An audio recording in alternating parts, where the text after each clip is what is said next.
Bonjour à tous, nous vous souhaitons la bienvenue à ce webinaire et notes d'information des émetteurs de la zone UEMOA, édition 2021-2022. Il s'agit du deuxième webinaire concernant ces notes d'information. Je suis Haroun Arso, macroéconomiste à UEMOA-TIT et je suis responsable du pilotage du processus d'élaboration des notes d'information des émetteurs de la zone UEMOA. Au cours de ce webinaire, nous vous présenterons une analyse des perspectives économiques récentes des États membres de l'UEMOA et nous vous présenterons une analyse des performances économiques récentes des États membres de l'UEMOA et des perspectives à moyen terme de la zone. Il s'agit d'une thématique qui est traitée dans les notes d'information et à cet effet, nous avons comme invité M. Soumana Harouna Idé. Notre invité actuellement professionnel chargé des prévisions et études économiques au niveau de la commission de l'UEMOA, donc précisément au département des politiques économiques et de la fiscalité intérieure. Avant de rejoindre la commission de l'UEMOA, il a occupé au sein de l'administration nigérienne des postes de chef de la division de la prévision et de la modélisation macroéconomique, chef de la division des prévisions et études économiques, chef de la division des notes de conjoncture au niveau respectivement du ministère du Plan et de celui de l'économie et des finances. Ses centres d'intérêt et cœurs de métier sont l'analyse macroéconomique, plus précisément les travaux de cadrage macroéconomique et la modélisation. Il a eu également conduit diverses études dans le domaine économique et travaille actuellement sur la compilation et l'analyse des données au niveau de l'UEMOA. C'est en sa qualité d'expert des économies de la zone UEMOA que M. Idé partagera avec nous son analyse des performances économiques de la zone UEMOA au cours de ces 3 dernières années et des perspectives à moyen terme. De manière spécifique, nous aborderons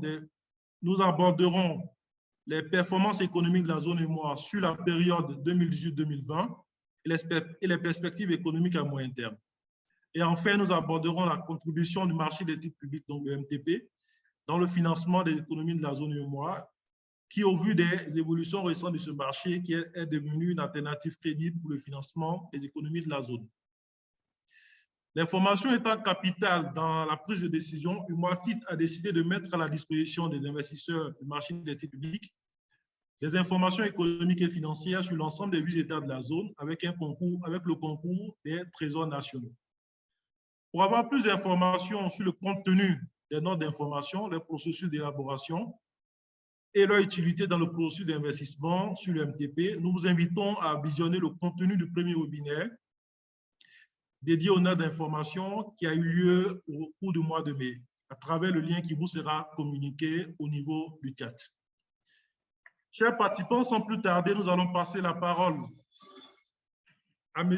Idé, qui va nous présenter son institution avant, bien entendu, d'aborder les aspects relatifs aux performances économiques récentes de la zone UEMOA et les perspectives à moyen terme. M. Idé, la parole est à vous. OK, donc bonjour à toutes et à tous. Bonjour, M. Sow. Je tiens vraiment à remercier l'UEMOA-TIT pour cette invitation à cet important webinaire qui porte sur les notes d'information.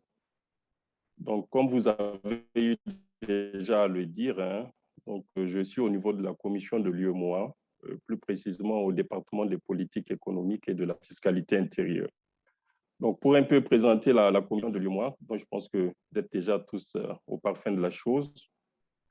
Elle a été créée à travers le traité du 10 janvier 1994 et essaie de suivre en réalité un certain nombre de chantiers d'intégration régionale pour 8 États membres de l'Afrique de l'Ouest. À cet effet, la commission de l'UEMOA suit un peu les aspects relatifs à l'harmonisation des législations au plan juridique, fiscal et comptable en vue vraiment de renforcer la compétitivité de ces États membres. Au-delà de cela, la commission de l'UEMOA arrive à piloter ce qu'on appelle l'exercice de la surveillance multilatérale des politiques macroéconomiques. Ceci permet en réalité d'assurer la convergence des performances des différents États membres. Je pense que je vais en revenir là-dessus, particulièrement au niveau de la présentation de notre département. Après, il y a le troisième volet un peu de la commission de l'UEMOA qui traite un peu de la réalisation du marché commun, comme vous le savez bien, à travers les différentes phases de l'intégration économique d'une région. et finir un peu avec les politiques sectorielles à travers l'institution d'une coordination des politiques sectorielles. Ainsi, le département des politiques économiques et de la fiscalité intérieure, qui est notre département, assure, comme j'ai eu à le dire, l'exercice de la surveillance multilatérale. Et pour cela, je pense que dans les notes que vous avez, qui sont les notes d'information, qui est un outil très, très important pour les investisseurs, il y a des chiffres qui sont présentés dedans. À cet effet, le département des politiques économiques et de la fiscalité intérieure assure l'harmonisation des données qui se trouvent au niveau des membres. Donc, qui parle d'harmonisation parle en réalité de comparabilité. Il faut que les données puissent être élaborées selon les normes internationales. Et donc, c'est un peu le cas. Aujourd'hui, au niveau de moi, le département a travaillé sur l'harmonisation de ce qu'on appelle les comptes nationaux. Aujourd'hui, tous les comptes nationaux, c'est-à-dire les PIB, les taux de croissance que vous voyez, sont élaborés selon ce qu'on appelle le système de comptabilité nationale 2008. Dans tous les États membres, ce qui garantit, comme je l'ai dit, une certaine harmonisation des comptes. Et ce sont des comptes qui sont élaborés selon les normes internationales. Au-delà de cela, nous travaillons un peu sur les aspects de la surveillance multilatérale et vous voyez bien qu'au niveau de la note, on parle des fois des critères de convergence. Donc, ces critères de convergence, c'est en réalité le volet de la politique budgétaire que suit la commission de l'UEMOA et qui fixe un certain nombre de critères qui sont au nombre de 5 actuellement. Pour cela, on a des critères qu'on appelle des critères de premier rang et des critères qu'on appelle des critères de second rang. Au niveau des critères de premier rang, il y a le critère clé qui porte sur le ratio solde budgétaire global rapporté au PIB, qui doit être inférieur à 3%. Et après cela, on a un peu des aspects liés au taux d'endettement, à l'inflation, à la masse salariale et au taux de pression fiscale. Donc, vraiment, pour dire que nous travaillons sur l'harmonisation des données macroéconomiques, nous passons à leur compilation au niveau régional pour avoir un taux de croissance au niveau de l'Union et également un certain nombre d'indicateurs au niveau de l'Union. Je pense que les aspects qui sont liés beaucoup plus au domaine de la monnaie et du secteur extérieur sont traités par la Banque centrale, qui est également l'autre partie de l'Union économique et monétaire ouest-africaine. Maintenant, pour revenir un peu aux performances économiques de la zone sur la période assez récente, c'est-à-dire que si on prend un peu les 3 dernières années, qui sont la période de 2018 à 2020, il faut dire que la zone a fait montre d'une parfaite résilience. Résilience beaucoup plus au regard des chocs que la zone est en train de subir. Comme vous le savez bien, depuis un certain temps, on assiste à ce qu'on appelle la crise sécuritaire, qui touche actuellement 3 principaux pays dans l'Union, c'est-à-dire le Burkina Faso, le Mali et le Niger. Il y a également d'autres chocs qu'on a eu à subir. Il y a un peu l'évolution mitigée des principaux produits des matières premières d'exportation de l'Union. On sait bien que l'Union compte parmi ses États membres le plus grand producteur de café et de cacao au monde. Il y a également eu des chocs un peu institutionnels, si on peut le dire, à travers un peu la fermeture des frontières terrestres du Nigeria avec un certain nombre d'États. Donc, il faut dire qu'en dépit de tous ces chocs, l'Union a fait montre d'une certaine résilience, affichant vraiment des taux de croissance assez appréciables. À cet effet, en 2019, l'Union a un taux de croissance de 5,7% qui a été estimé. Et maintenant, pour revenir à l'année 2020, l'année récente, et une année qui n'a épargné aucun État dans le monde avec la pandémie, la crise liée à la COVID-19. Donc, l'Union, contrairement à la plupart des États qui ont eu à enregistrer des taux de croissance négatifs, est ressorti avec un taux de croissance positif. Un taux de croissance qui est estimé actuellement à 1,8% pour l'année 2020. Il faut dire que cette performance, elle tient à tous les États, sans exception. Tous les États ont enregistré des taux de croissance positifs, sont un peu du Mali, qui a eu à faire face également à un certain nombre de difficultés au niveau institutionnel. En 2020, on peut dire qu'il y a des pays qui ont eu même à enregistrer des taux de croissance qui se situaient autour de 3%, en dessous de 3%, au-dessus de 3%, pardon. Donc, c'est un peu le cas du Bénin et du Niger. La plus grande économie également, qui est la Côte d'Ivoire, est sortie avec un taux de croissance qui est estimé à 2% et le Sénégal à 1,5%. Donc également, au cours de la période récente, les prix ont été maîtrisés, c'est-à-dire liés à la consommation, c'est-à-dire liés à l'inflation. Et l'inflation est restée en dessous de la norme communautaire qui était une norme qui était fixée avec les critères de convergence à 3%.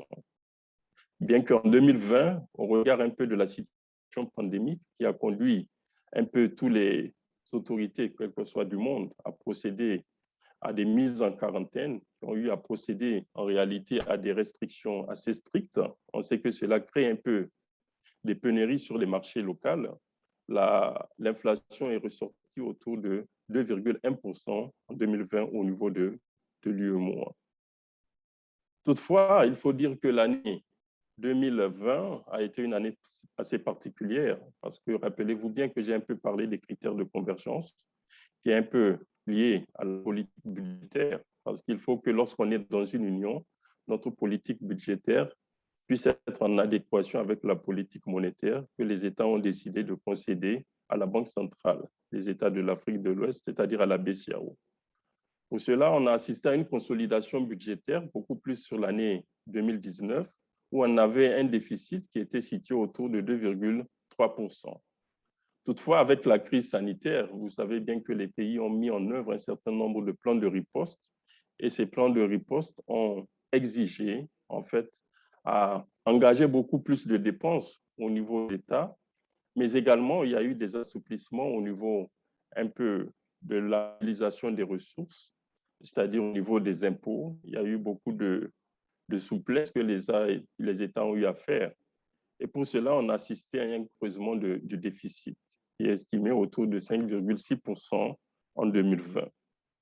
Il faut dire qu'également, compte tenu un peu de la crise, donc les critères de convergence qui étaient, comme j'ai eu à le dire, des critères qui permettent à ce que les pays puissent converger vers une consolidation globale de leur politique budgétaire, il y a eu un peu une suspension que les autorités de l'Union ont eu à décider en avril 2020 pour permettre un peu aux États d'avoir une certaine flexibilité pour essayer de leur donner beaucoup plus d'espace pour qu'ils puissent faire face à cette crise, comme j'ai eu à le dire, qui n'a laissé aucun pays vraiment intact. Et on continue toujours à subir un peu les crises, les effets de cette crise et que nous estimons bien, au regard des perspectives qui sont assez radieuses, que nous allons arriver à une sortie. Donc, pour revenir un peu maintenant aux perspectives, si vous permettez bien, donc sur la période assez récente, c'est-à-dire en 2021, en 2022, il faut dire qu'on s'attend à une reprise, bien que dans notre zone, comme j'ai dit, il n'y a pas eu de véritable récession, mais il y a eu une décélération de la croissance. On va assister à une accélération de la croissance qui sera autour de 5,5% pour cette année 2020 et que selon certaines estimations pourrait peut-être atteindre au-delà. Et après, on va essayer d'avoir beaucoup plus d'accélération au courant de l'année 2022. Donc, il faut dire que toutes ces perspectives reposent sur un certain nombre d'hypothèses sur lesquelles je pense qu'on va essayer de revenir après. Donc, vraiment, voilà, M. Sow, je pense bien, dans un premier temps, ce que je tiens un peu à rappeler. Je vous remercie. Merci bien, M. Hidé, pour cette analyse. Alors, nous notons à travers votre analyse que les pays de la zone UEMOA ont connu des croissances économiques remarquables au cours de ces dernières années. Alors, donc, nous notons également que malgré la COVID-19, la zone a connu une croissance positive donc, qui est estimée de l'ordre de 2%, alors que la plupart des régions du monde étaient en récession.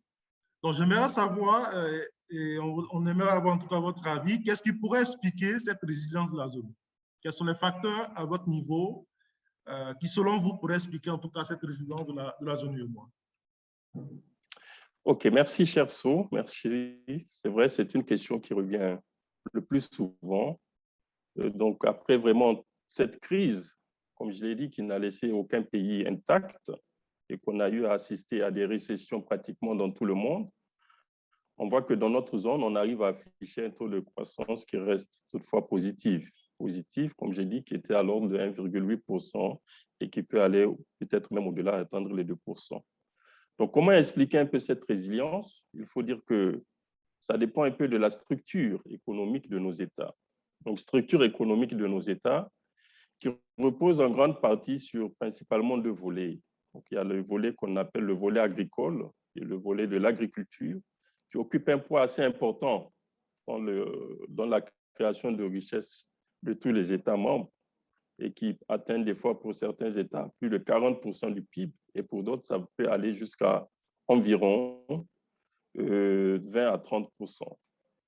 Donc, il faut dire que, je ne sais pas, vous m'entendez, j'espère, hein? Vous m'entendez bien, M. Sow? On vous entend parfaitement. OK, parfait, parfait, parfait, merci beaucoup. Donc, comme j'ai dit, hein, la résilience tient d'abord un peu à la structure économique de nos États, qui est l'agriculture. Donc, l'année 2020 a été une année vraiment où l'agriculture a été assez remarquable dans pratiquement tous les États. Donc, on a eu une production agricole qui a été assez bonne. Et lorsque la production agricole est bonne, comme j'ai dit, on reste d'abord du côté de l'offre. Du côté de l'offre, on appelle du PIB. Donc, on a les différents secteurs, c'est-à-dire que le secteur primaire occupe un poids assez important dans notre union, qui est beaucoup plus agricole. Et d'abord, tous les États ont eu à avoir une bonne performance agricole. Le deuxième volet, c'est un peu le rôle ou bien le poids de l'administration publique, c'est-à-dire le secteur de l'administration également dans nos États. Donc, il faut se dire que les États ont vraiment continué au cours de l'année 2020. C'était assez remarquable, hein, les projets d'investissement. Contrairement à certains États, peut-être qui, dans certains mondes, dans certaines régions, qui ont décidé d'arrêter les investissements, l'État a décidé pratiquement dans tous les pays de poursuivre le volet investissement public. Et le volet investissement public, on sait bien que ça dynamise un peu ce qu'on appelle le secteur des BTP, qui n'est rien d'autre que le secteur de la construction au niveau du secteur secondaire. Donc, le secteur secondaire également s'est bien tenu en 2020 et également au courant des années récentes. Pratiquement dans tous les États, le secteur secondaire a été un secteur qui a été assez dynamique avec les investissements, les plans de développement que tous les États ont eu à conduire au cours de ces 3 dernières années avec vraiment également beaucoup d'accélération. Toujours au niveau du secteur secondaire, si on reste toujours du côté de l'offre, on a eu à remarquer également que les secteurs de l'activité extractive s'est également bien comporté dans la zone. C'est beaucoup plus dû à l'or. On sait bien qu'en période de crise, on a eu à le remarquer, les cours internationaux de l'or ont parfaitement augmenté. Mais au-delà, on a eu à avoir des bonnes performances au niveau de l'activité extractive. Donc, les deux pans ont permis vraiment à l'Union d'être assez solide et de maintenir. On sait bien que le secteur tertiaire, qui est le secteur des services, a eu à en pâtir un peu de la crise. C'est le cas de l'hôtellerie, c'est le cas du commerce, qui a eu à ralentir et qui est ressorti pratiquement assez négatif. Donc, c'est vraiment un peu ces aspects qui ont eu à rattraper un peu le volet lié un peu à la crise sanitaire et qui montre un peu la performance un peu des États. Au-delà de ça, il faut dire que les États également ont mis en œuvre des plans de riposte, comme j'ai eu à le dire. Donc, ces plans de riposte ont vraiment soutenu la consommation qui devait tomber et du côté de la demande, on a eu vraiment une consommation qui a été soutenue grâce aux subventions que l'État a eu à apporter un peu au niveau des États. Donc, voilà un peu de manière assez globale, hein, ce qui peut maintenir, expliquer la performance au courant de l'année 2020 de nos différents États. Merci, M. Sow. C'est bien, M. Idé, pour ces éléments de réponse. Nous notons à travers votre intervention qu'on a eu quand même certaine résilience de nos économies, due notamment principalement à deux secteurs. Donc, dans un premier temps, le secteur primaire, donc, qui occupe une place prépondérante dans l'économie des États de la zone. Et au niveau de ce secteur, on a enregistré quand même des croissances dans la plupart des États de l'Union. On a également le secteur secondaire qui a été soutenu notamment par la mise en œuvre des programmes nationaux de développement donc initiés dans l'ensemble des pays de l'UEMOA, donc qui ont continué toujours à être soutenus par les États et le marché des titres publics a été justement l'une des voies utilisées par les États pour financer ces différents investissements inscrits dans ces programmes. Notons également qu'au niveau extérieur, on a eu le renchérissement des coûts, notamment d'un produit comme blanc. Il faut rappeler qu'on a au moins 2 principaux producteurs d'or dans la zone. Je peux parler du Burkina et du Mali. Certains également des États de la zone produisent l'or, mais pas une quantité aussi suffisante que ces deux qui, à leur niveau, arrivent en tout cas à tirer l'épingle du jeu. Alors, donc, ceci étant, alors, chers participants, donc, on tient à vous rappeler que si vous avez des questions, vous pouvez déjà les adresser donc, dans le chat donc, du webinaire. Et à la fin du webinaire, nous allons donner des éléments de réponse à vos différentes questions. Alors, Monsieur Idé, vous avez également noté qu'au niveau des perspectives, on a quand même des perspectives encourageantes. Déjà, au niveau de 2021, donc, la croissance est projetée à 5,5%. Nous revenons pratiquement au même niveau qu'avant la COVID-19. Et à ce niveau, vous avez bien noté qu'en 2020, on a plutôt eu un ralentissement au moment où la plupart des économies du monde étaient en récession. Donc, en 2021, on s'attend plutôt à une accélération justement de cette croissance. Donc, quels sont, selon vous, les facteurs qui pourraient en tout cas expliquer cette accélération de la croissance en 2021 et bien évidemment, qui pourraient expliquer les perspectives encourageantes des pays de la zone UEMOA? Ok, merci, Monsieur Sow, merci beaucoup. Donc, tout à fait, comme j'ai eu à le dire, hein, donc on s'attend vraiment à des perspectives assez radieuses au cours des années à venir. Donc, ce qui peut un peu expliquer un peu cette bonne tenue de la production ou bien des secteurs des activités, il faut d'abord dire que, comme vous le remarquez, on est en train de sortir tout doucement, mais lentement, si on peut le dire, hein, au niveau de la crise. Certes, dans la zone, on arrive à assister à des nouvelles vagues de temps en temps, mais malgré tout, nous sommes en train vraiment d'avoir une sortie de la crise dans les États. À cela, il y a également la mise en œuvre des plans de relance économique qui sont pratiquement effectifs dans tous les États membres. Actuellement, tous les États membres sont en train de mettre en œuvre des plans de relance économique qu'on appelle beaucoup plus des plans de soutien aux différents secteurs de l'activité. Mais au-delà, il y a également un peu la poursuite des grands projets, comme j'ai eu à le dire, qui occupent une place assez prépondérante un peu dans la zone. Tous les États sont en train de continuer un peu les grands chantiers d'investissement dont l'État a vraiment besoin et que vous avez bien eu à le relever, que l'UEMOA titre est un agent assez important dans ce domaine. Donc également, on s'attend à ce que le secteur agricole continue toujours à être assez dynamique. On sait bien que c'est un secteur qui repose beaucoup plus sur la pluviométrie, c'est-à-dire qui est avec beaucoup plus d'incertitudes en termes de pluviométrie, mais l'État est en train, les différentes autorités sont en train de mettre en œuvre des différents grands projets qui permettent en fait de soutenir beaucoup plus ce qu'on appelle la culture irriguée ou bien les cultures qui ne sont pas fortement dépendantes un peu de la pluviométrie. Donc, il faut dire que à cela, là, il y aura également une consolidation budgétaire, puisque qui dit croissance dit peut-être beaucoup plus de recettes. La consolidation, elle ne sera pas assez effective, mais elle va se faire petit à petit et on espère qu'à un horizon assez proche, les États arriveront également à avoir une consolidation budgétaire telle qu'ils l'avaient à la période d'avant-crise. Donc, voilà un peu les hypothèses qui un peu soutiennent un peu cela. Donc, si j'essaie de récapituler, on s'attend toujours à ce que la production agricole soit assez dynamique. On repose également ces hypothèses sur la mise en œuvre des grands projets et les États, comme j'ai dit, même pendant la crise, ça ne s'était pas arrêté. Et également en 2021, tous les États ont continué un peu la mise en œuvre de leur plan d'investissement et ils vont essayer de l'accélérer au fur et à mesure. Au-delà de cela, il y a également ce que j'ai eu à appeler les plans de relance économique qui sont mis en œuvre dans tous les États membres pour soutenir beaucoup plus les secteurs qui ont été impactés par cette crise, c'est-à-dire les secteurs des services, et que nous remarquons déjà qu'il y a les retours aux grands événements dans la plupart des États. On se rappelle qu'il y a un peu, assez récemment, même au Burkina Faso, il y a le FESPACO. Donc, l'activité est en train de reprendre également au niveau des services et on estime que ça va se consolider au fur et à mesure.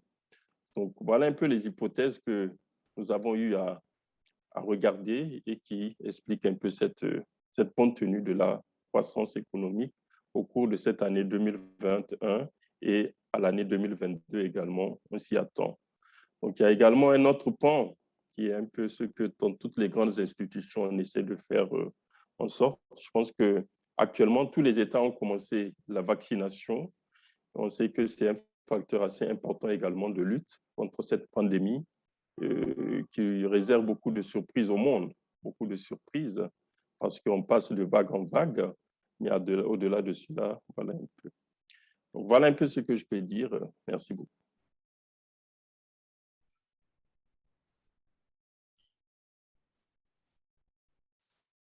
Merci bien, Monsieur Idé, pour ces éléments de réponse. Donc, nous notons que la zone UEMOA a enregistré une croissance économique remarquable donc, au cours de ces dernières années et également les perspectives à moyen terme sont favorables, dû notamment à la reprise donc, de l'activité sous fond de maîtrise de la pandémie dans la zone.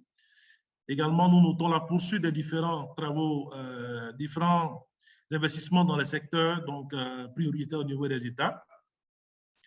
Donc, à travers les notes d'information, UEMOA titre, met à la disposition en tout cas de l'ensemble des investisseurs de la zone, donc même au-delà, des informations économiques et financières donc, de la zone et de l'ensemble des 8 émetteurs, donc pris individuellement. Et également, ce qu'il faut noter, c'est qu'à travers ces informations, vous avez des données économiques et financières à jour sur l'ensemble des émetteurs. Et il faut noter en fait que la revue qualité de ces notes est assurée par le cabinet des lois. Donc, évidemment, ces notes sont produites en collaboration avec les différents trésors nationaux dans nos 8 États membres. Alors, nous sommes au terme pratiquement de ce webinaire et nous allons passer maintenant à la phase des questions. Alors, une première question déjà qui nous vient de M. Guissier, donc qui aimerait savoir qui aimerait en tout cas avoir l'idée, que vous donnez l'idée de l'impact de la crise sécuritaire dans la zone. Ok, merci bien, M. Sow. Donc, très bonne question, hein, très bonne question. Je pense que, comme j'ai eu à le dire, hein, parmi les chocs que la zone est en train de subir, il y a cette crise sécuritaire. Donc, l'impact d'abord de cette crise sécuritaire, c'est d'abord sur le plan budgétaire.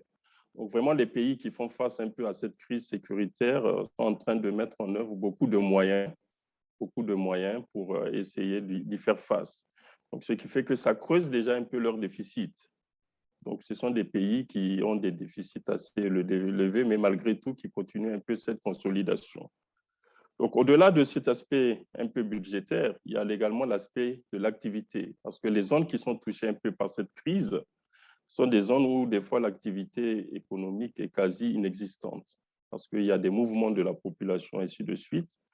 Donc, ce qui veut dire que la crise, on n'a pas une évaluation assez globale, mais on peut dire que cette évaluation, elle passe d'abord par le secteur budgétaire, parce que ça creuse un peu le déficit des pays qui y font face. Ça leur demande de mettre en œuvre beaucoup de ressources et de réorienter les ressources là où peut-être ils devaient les orienter dans le volet du développement du capital humain. Ils sont en train de le mettre en œuvre du côté de la sécurité. L'autre point, comme j'ai eu à le dire, donc les activités économiques dans certains secteurs sont quasi inexistantes, ce qui fait que les pays tels que le Mali, le Niger et le Burkina, il y a certaines zones de leur territoire qui, en réalité, l'activité économique est en baisse. Toutefois, comme j'ai eu à le dire, donc malgré tout, il y a beaucoup d'efforts qui sont en train d'être faits par les autorités et également au niveau même de l'Union, à travers l'aspect de la solidarité et qui sont en train de le faire. Donc voilà un peu de manière assez globale ce que je peux dire sur la crise. Il y a des fermetures d'écoles qu'on arrive à assister, c'est-à-dire qu'on a déjà des problèmes de capital humain. Donc la crise touche déjà les aspects du capital humain avec beaucoup de déplacés que l'État est obligé de prendre en charge et qui fait en sorte que nos États sont obligés vraiment de consacrer beaucoup de leurs ressources, beaucoup de leurs efforts et au-delà également un peu des pertes en vies humaines qu'on déplore, qu'on arrive à déplorer vraiment dans la zone. Voilà un peu de manière générale ce que je peux dire. Mais sinon, dans les États, il y a des analyses qui sont faites sur l'impact de la crise mais on ne peut pas faire une évaluation assez globale, globale pour avoir un montant fixe de ce que ça nous coûte, mais ça nous coûte vraiment beaucoup sur le plan humain, sur le plan budgétaire et sur le plan également de l'activité économique. Donc, voilà un peu, M. Sow, ce que je peux dire pour le moment. Je peux donner plus de précision au besoin. Alors, merci bien pour ces éléments de réponse. Donc, nous avons une question qui porte sur l'inflation. Donc, on a noté une certaine hausse donc, du niveau général des prix à la consommation. Donc, notre participant aimerait savoir qu'est-ce qui est prévu pour contenir et faire baisser l'inflation qui ne fait qu'augmenter. OK. Qu'est-ce qui est fait pour contenir cette flambée de l'inflation, c'est ça? Tout à fait. D'accord, oui, tout à fait. Donc, l'année 2020, surtout, comme j'ai eu à le dire, dans notre union, on n'a pas eu de pression inflationniste avant 2020 et 2021.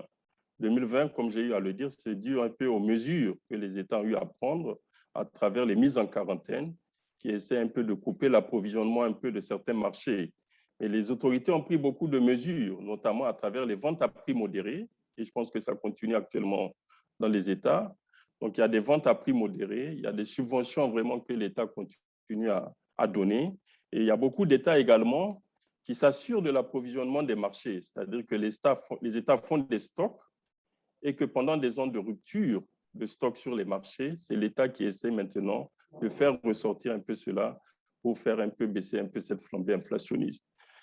C'est vrai que cette année 2020, c'est un peu général dans le monde. Si vous remarquez un peu partout dans le monde, il y a une flambée des prix, mais c'est beaucoup plus lié au pétrole, au coût du pétrole qui sont en train de flamber généralement dans le monde.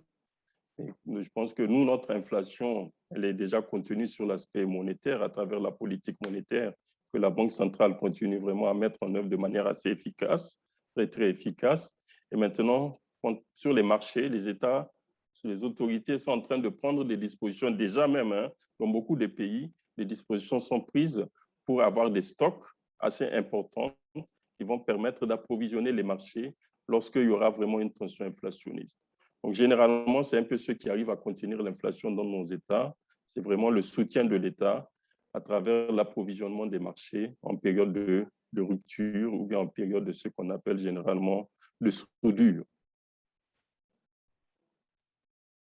Alors, merci pour ces éléments de réponse, M. Hillier. On a une question maintenant qui porte sur la croissance. Donc, notre intermédiaire aimerait savoir, alors, vous avez mentionné dans votre présentation aussi que la croissance de la zone UEMOA est principalement tirée par les investissements des États de l'Union. Donc, il aimerait savoir quelle est la part du secteur privé dans cette croissance. Très bien, c'est une très bonne question. Donc, le secteur privé dans tout le monde occupe une place assez importante, Et si on regarde également un peu au niveau de la structure de nos États, à travers le volet demande, il y a l'investissement privé. L'investissement privé, c'est vrai, en 2020 a un peu flanché, mais dans tous les cas, au cours des années récentes, l'investissement privé a été assez dynamique au niveau de l'État, à travers ce qu'on appelle les PPP, donc les partenariats publics-privés, qui continuent toujours à alimenter beaucoup d'investissements dans la zone, à travers également les IDE, les investissements directs étrangers, qui arrivent toujours à continuer au niveau de l'État. Mais vraiment, 2020 a été une année assez particulière où l'investissement privé, et c'est assez général dans tout le monde, où l'activité économique a carrément ralenti, c'est carrément arrêté dans certains secteurs. L'investissement privé a flanché. Mais en termes de perspectives, je pense qu'il y a beaucoup de bonnes perspectives parce qu'actuellement, tous les pays sont en train de définir des nouveaux plans de développement économique et social, ou bien des plans de développement de manière assez simple, et que je pense que la plupart des États ont déjà le volet investissement privé à travers un certain nombre d'accompagnements. Et comme on le sait bien que l'investissement privé a besoin d'un cadre législatif, d'un cadre légal, où ils arrivent à protéger ceux qu'ils ont eu à investir. Et je pense que si on essaie de regarder en termes comment on appelle ça, en termes de climat des affaires, les États sont en train de faire beaucoup de choses pour améliorer le climat des affaires, pour vraiment attirer beaucoup plus l'investissement privé, et également pour les rassurer surtout, parce que c'est ça dont l'investisseur a besoin, être rassuré que ce qu'il va mettre en place, il arrivera à le avoir de manière assez sereine. Et je pense que le climat des affaires est en train d'être développé dans la plupart des États membres. Voilà un peu ce que je peux dire, monsieur le modérateur, monsieur Sow, d'abord sur les investissements privés. Alors, merci bien, Monsieur Hédé, pour ces éléments de réponse. On a des commentaires que nous recevons et également des questions relatives au rendement des titres publics, à la relation entre l'inflation et les rendements. Donc, je tenais à préciser que ce webinaire, d'abord, l'objectif dans un premier temps, c'est le lancement officiel donc, des notes d'information édition 2021-2022. Et spécifiquement, nous avons voulu traiter d'une thématique donc, qui est abordée dans ces notes d'information. Il s'agit de la croissance les perspectives économiques dans une période récente et la croissance à moyen terme. On a effectivement une section qui est dédiée au titre public, donc dans les notes d'information. Mais cette section, vous la retrouvez exclusivement dans les notes individuelles des 8 États membres de l'UEMOA, dans les 8 émetteurs du marché des titres publics. Donc, les questions relatives au titre public n'étaient pas censées en tout cas être abordées lors de ce webinaire. Effectivement, il y a certains éléments qui peuvent être avancés. Du point de vue théorique, on a certaines relations qui peuvent être avancées, notamment en ce qui concerne le lien entre l'inflation et les rendements, ou sinon les taux de coupon. Mais on ne va pas vraiment s'aventurer dans ces explications, étant donné qu'on n'a pas d'études vraiment crédibles à ce niveau qui nous permettent vraiment de pouvoir donner des arguments assez solides. Toujours est-il qu'évidemment, du point de vue théorique, l'inflation est censée influencer le rendement, sinon, si vous voulez, le taux des coupons des titres publics, mais il faudra également prendre en compte un autre aspect qui est aussi le taux directeur de la Banque centrale. C'est là qu'il y a un élément également qui intervient à ce niveau. Mais pour ce webinaire, comme je le précisais tantôt, l'objectif vraiment, c'était dans un premier temps, informer du lancement officiel des nouvelles notes d'information pour la présente édition 2021-2022. Et dans un second temps, aborder une thématique donc, qui est la croissance économique dans une période récente et les perspectives à moyen terme. On a 9 thèmes au total qui sont abordés dans les notes d'information. On ne pourra pas, en tout cas, tous les dérouler au cours de ce webinaire. On a voulu vraiment prendre uniquement une thématique et on espère en tout cas qu'au cours des prochains webinaires, on aura l'occasion évidemment d'aborder des aspects liés, pourquoi pas au titre public et au rendement de ces titres.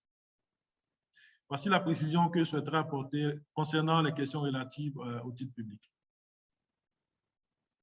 On a également des commentaires, sinon des questions sur la notation. Il y a des initiatives, en tout cas dans la zone, qui sont conduites. Et je pense que l'aboutissement de ces initiatives-là vous seront communiqués au moment opportun et évidemment avec les résultats en termes de notation des différents États de la zone. On a également une question relative aux mesures prises par la BCEAO donc par rapport à la lutte contre la COVID-19. Effectivement, la BCEAO a pris un certain nombre de mesures, au titre desquelles on a notamment la baisse des taux directeurs donc, qui est intervenue au cours de l'année 2020. Mais comme je le disais, il y a certains aspects pour lesquels, si nous ne disposons pas vraiment d'études fiables à la matière, nous ne pourrons pas vous donner des éléments de réponse. Alors, un autre élément concernant la contribution des titres publics au financement des États. Il faut se rappeler que déjà au cours de l'année 2020, il y a eu un certain nombre d'initiatives qui ont été prises. Vous avez tantôt sans doute entendu parler de l'émission des bons spéciaux COVID-19. Également, vous avez un certain nombre de mesures qui tendaient notamment au réaménagement du calendrier. Vous avez aussi notamment la baisse des taux directeurs qui ont dû, en tout cas certainement, jouer au niveau du marché des titres publics, donc en favorisant l'émission de titres, donc qui ont permis en tout cas de pouvoir continuer le cours la dette émise sur ce marché. Donc, c'est autant de facteurs, en tout cas, qui sont à mettre à l'initiative, en tout cas, du marché des titres publics, donc dans le cadre, en tout cas, de la contribution au financement des États membres de l'UEMOA. Et aussi, ça, vous le savez certainement, au cours de l'année 2021, nous avons 2 initiatives qui ont été lancées. Donc, la première, c'est l'émission des obligations de relance, donc qui est en cours. Vous avez également les bons de soutien et de résilience aussi, donc 2 initiatives qui ont été lancées au niveau du marché des titres publics, donc autant d'initiatives en tout cas qui concourent au financement des économies de la zone. Alors, on a des questions qui parlent notamment de l'impact. Alors, il y a des questions pour lesquelles, évidemment, comme je le précisais tantôt, en dehors, en tout cas, d'une étude assez crédible en la matière, il n'est pas évident, en tout cas, de pouvoir se donner, en tout cas, des réponses qui soient assez satisfaisantes. Alors, également, une question sur l'évolution des rendements. Je pense que, à notre niveau, en tout cas, on n'a pas de modèle plus ou moins qui nous permet de pouvoir anticiper sur ces éléments. Bien entendu, le marché réagit aux différentes variables, que ce soit le taux d'inflation, que ce soit le taux directeur de la Banque centrale. Donc, il est en tout cas assez prématuré de pouvoir en tout cas donner une idée sur l'évolution future des rendements sur le marché des titres publics. Alors, on a également un commentaire hein, sur les estimations de taux de croissance. Donc, un commentaire donc, venant d'un de nos participants donc, qui estime que les facteurs sur lesquels reposent ces estimations sont assez ambitieux. Alors, ce qu'il faut rappeler déjà, c'est que les réponses données par M. Idé, donc, en ce qui concerne la période récente, donc là, on a quand même des chiffres définitifs pour l'année notamment 2018, peut-être même 2019, mais 2020, on reste toujours au niveau des estimations. Et si vous regardez un peu les chiffres fournis par le FMI, on est vraiment dans le même ordre de grandeur. Donc, c'est dit qu'en fait, ces chiffres sont assez crédibles. Et en termes de perspective, on est également dans les mêmes ordres de grandeur. Pour 2021, je sais que la dernière révision du FMI, donc les perspectives économiques régionales, donc l'Afrique subsaharienne, la zone UEMOA avait un taux de croissance de 5,5%. Il faut rappeler que c'est la croissance la plus forte au niveau de l'Afrique subsaharienne. Une fois de plus, c'est une zone quand même qui est assez résiliente et également c'est une zone qui enregistre des perspectives économiques assez remarquables. Et les perspectives également au niveau de la zone sont favorables. Donc, ce n'est pas des choses assez ambitieuses. Comme M. Idé l'a rappelé, on a tout un dispositif qui nous permet aujourd'hui au niveau de la zone UEMOA de pouvoir en tout cas aboutir à des estimations quand même assez fiables et des projections assez réalistes. Aussi, un aspect que M. Idé n'a pas évoqué, c'est vrai qu'on ne s'est pas projeté peut-être à plus loin terme, mais déjà au niveau de 2023, au niveau des perspectives économiques, donc au niveau du FMI, on remarque par exemple qu'il y a deux États qui sortent de l'eau. C'est notamment le Niger et le Sénégal qui devraient avoir des taux de croissance à 2 chiffres. Pour la simple raison qu'au niveau de ces deux États, on aura la production industrielle du pétrole qui va commencer. Donc au niveau par exemple du Niger, on aura l'exportation via le Bénin. Donc, de sa production de pétrole. Il faut rappeler que le Niger produit le pétrole depuis 2011. Et le projet, justement, 2011. Oui, M. Idé, vous souhaiterez ajouter quelque chose? Non, c'est tout à fait exact hein, ce que vous dites. C'est vrai, je me suis arrêté à 2022. 2023, il y aura deux pays qui auront des taux de croissance exceptionnels, comme vous avez eu à le dire. Donc, c'est le Niger et le Sénégal. Le Niger qui produit déjà du pétrole, mais qui le raffine sur place. Maintenant, le Niger va commencer l'exportation du pétrole brut à partir de 2023 via pipeline par le Bénin. Donc, on voit bien un peu l'aspect intégrateur toujours du projet. Et c'est également le cas du Sénégal qui va également le faire. Donc, c'était juste ça. Hein. Excusez-moi, je vous ai coupé peut-être. En tout cas, merci pour ces éléments. C'est dire en fait que, alors, c'est vrai qu'au niveau de ce webinaire, on n'a pas voulu évoquer la situation individuelle de l'ensemble des 8 émetteurs, puisqu'il y a des notes relatives à ces 8 émetteurs qui seront diffusées au cours des prochaines semaines. Donc, à ce niveau, vous aurez vraiment tous les éléments relatifs aux projets d'envergure qui sont initiés au niveau de ces 8 émetteurs et quels sont les impacts éventuels sur la croissance. Alors, on a, oui, effectivement, donc il y a un de nos participants qui demande est-ce que les notes d'information par État membre seront disponibles au téléchargement? Tout à fait. Maintenant, ce qu'il faut rappeler, c'est qu'on a une politique de diffusion. Donc, dans un premier temps, nous diffusons la note de l'Union, donc qui donne une perspective de l'ensemble des 8 États, donc pris ensemble, donc au niveau de la zone. Et ensuite, nous commençons à publier les notes individuelles des 8 États, on publie une note par semaine. Donc, cette semaine, nous commençons avec la note de l'Union, qui sera disponible à la fin de ce webinaire. Vous aurez le lien de téléchargement. Et à partir de la semaine prochaine, vous allez avoir la note du Bénin. Ensuite, suivra la note du Burkina la note de la Côte d'Ivoire, ainsi de suite, jusqu'à la note du Togo. Donc, effectivement, les 8 notes d'information des 8 émetteurs pris individuellement seront disponibles au niveau du site Internet de UMOATIT. Effectivement, aussi, un aspect quand même assez important à rappeler. Si vous êtes inscrit dans la mailing list de UMOATIT, vous recevrez un mail de rappel lorsque l'ensemble de ces notes seront disponibles. Donc, c'est aujourd'hui l'occasion pour nous de vous rappeler, en tout cas, l'important de s'inscrire dans cette mailing list qui vous permet d'être connecté donc, sur les différentes plateformes digitales de UMOATIT et de recevoir en temps réel l'information concernant le marché des titres publics. Alors, on constate que M. Mohamed Sek a levé la main. Est-ce que M. Sek souhaiterait poser une question? Alors, nous avons reçu beaucoup de commentaires et c'est des commentaires que nous avons bien notés. Dans ce qui concerne certaines questions, comme je le disais, l'objectif de ce webinaire n'était pas vraiment d'aborder ces aspects. On aura peut-être l'occasion de revenir sur ces questions lors d'un autre webinaire ou d'une rencontre qui porte exclusivement. On a également M. Nyakasso qui a levé la main. Est-ce que vous souhaitez également poser une question? Si c'est le cas, laissez votre question au niveau du chat. Nous allons apporter des éléments de réponse à votre question. OK, M. Nyakasso. Bonjour. Voilà, j'aimerais savoir donc, quels sont donc, les... qu'est-ce que donc, les marchés financiers donc, de l'UEMOA peuvent faire donc, pour faire participer donc, le maximum d'entreprises, n'est-ce pas, donc, à s'introduire donc, en bourse, n'est-ce pas, sur les marchés financiers, pour pouvoir donc lever, donc, pour pouvoir lever des fonds. C'est-à-dire donc qu'est-ce qu'on peut faire donc, pour alléger un peu donc, le cadre, pour permettre effectivement donc, à ces entreprises donc, pour vraiment intégrer donc, les marchés financiers et pouvoir lever donc, des fonds, et tout en sachant que donc, le marché financier donc, UEMOA donc, est une autre alternative, n'est-ce pas, pour permettre donc, d'avoir donc, des leviers donc, de financement. Merci.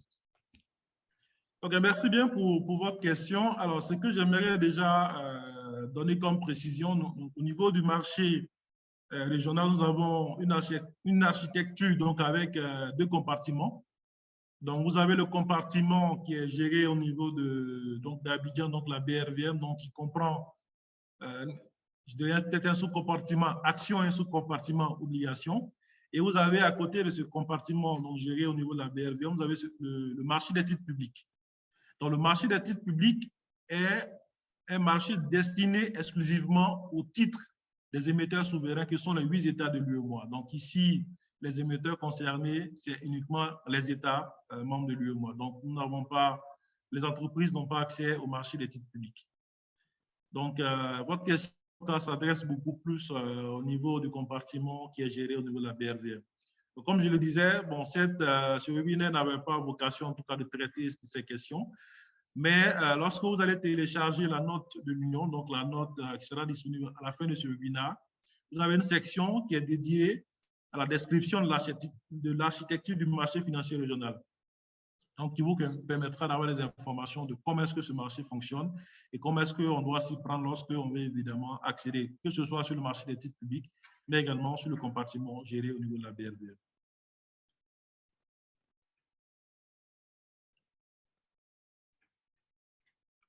Alors, je pense que c'est tout au niveau des questions dont nous tendons vers la fin du webinaire. Donc, avant de nous quitter, donc nous allons laisser la parole à Mme Dalla, donc, qui est la responsable de la communication institutionnelle de UMOATIT, donc qui va vous faire une petite démo de comment est-ce qu'on peut accéder à la ressource qui sera disponible à la fin de ce webinaire, à savoir la note d'information de la zone UMOA. Madame Dalla, vous avez la parole. Merci, Monsieur Sow. Je vais vous partager, bonjour à tous, excusez-moi. Je vais vous partager mon écran. Voilà, j'espère que là, vous voyez mon écran.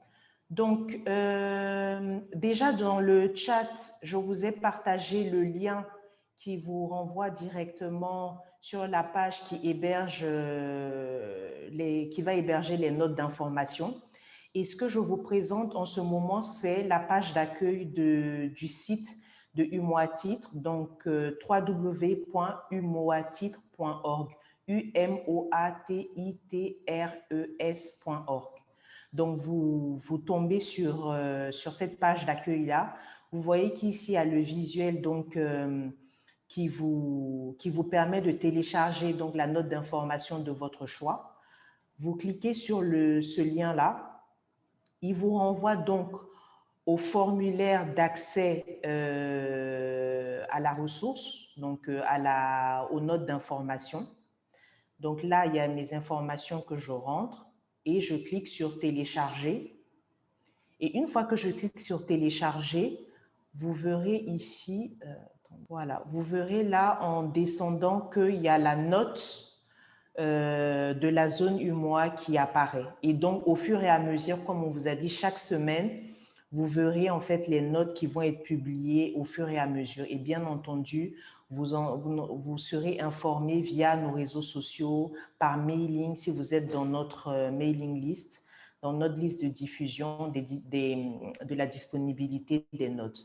Donc, en cliquant sur l'icône de la note d'information de la zone UMOA, vous avez accès à la note. Vous pouvez donc directement la consulter ou vous pouvez la télécharger via cette icône-là.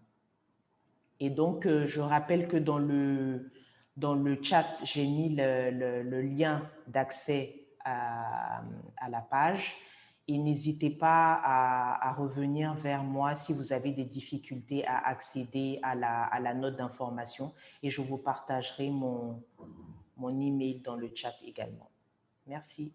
Merci beaucoup, Madame Dalla, pour cette démo. Donc, déjà, nous sommes au terme de ce webinaire. Donc, déjà, tenons à remercier l'ensemble des participants. Tenons également à remercier particulièrement M.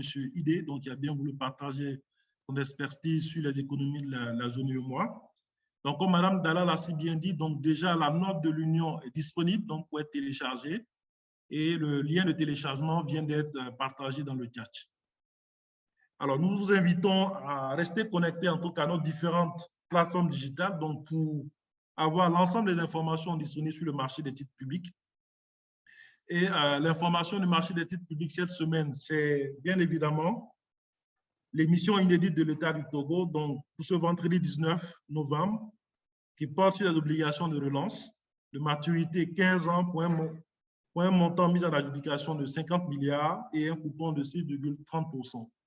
Pour rappel, les obligations de relance sont une fois de plus des initiatives, une initiative qui a été mise en place par UMOATIT, donc qui permet justement de pouvoir soutenir les plans de relance qui ont été initiés au niveau des États et qui, bien entendu, vont contribuer à pouvoir avoir une relance en tout cas solide ou pérenne que nous souhaitons au niveau de la zone. Et vu les chiffres en tout cas que nous avons au niveau des perspectives, c'est évidemment ces plans qui auront une certaine contribution dans l'atteinte de ces objectifs-là. Donc, nous nous remercions d'avoir participé à ce webinaire et n'hésitez pas à nous contacter via nos différentes plateformes. Donc, en cas de besoin, si vous avez besoin d'informations, n'hésitez pas. Et vous avez également la possibilité, comme Mme Dalla l'a dit, de vous inscrire sur la mailing list et d'être vraiment informé de toute l'actualité de UMOATIT et également du marché des titres publics. Donc, nous vous disons vraiment au revoir et à bientôt pour échanger sur d'autres thématiques abordées dans les notes d'information. Au revoir à tous. Merci.